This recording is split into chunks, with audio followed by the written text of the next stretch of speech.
In today's video, I'm going to teach you how to disable OneDrive in Office 365. If you want OneDrive to stop running in the background and to stop syncing your files, these quick adjustments will do exactly that. We'll turn off automatic startup so it doesn't launch every time Windows loads, and we'll disconnect this PC from your OneDrive account so syncing stops entirely. Nothing gets deleted from the cloud, and files that are already on your computer stay right where they are. They just won't update after we finish. Start at the bottom right corner of your screen in the System tray. Look for the OneDrive Cloud icon. If you don't see it immediately, click the small arrow to show hidden icons until you find the cloud. Click the OneDrive icon to open its menu, then choose the gear-shaped settings option. That opens the OneDrive settings window. Inside that window, go to the Settings tab.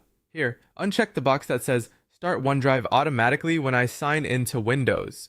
This prevents OneDrive from launching on its own the next time you start your computer, which is great for cutting down on background activity and sign-in prompts. Next, switch to the Account tab in the same window.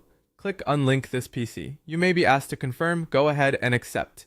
Unlinking signs this device out of OneDrive and stops all syncing. Your local OneDrive folder and any files that were already downloaded will remain on your drive, but they won't sync changes up to the cloud, and new items from the cloud won't download here. Your cloud files are still available through OneDrive on the web or on any other device that remains connected. And that's it. With automatic startup disabled and this PC unlinked, OneDrive will stop syncing and effectively be disconnected from your computer. The app itself is still installed, so if you change your mind later, you can open OneDrive and sign back in to reconnect. A couple of quick tips before we wrap up. If your device is managed by a work or school administrator, some options may be locked by policy.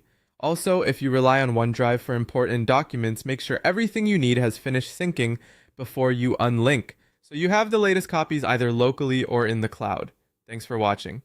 By following these steps, you've cleanly disabled OneDrive on this PC without deleting your files.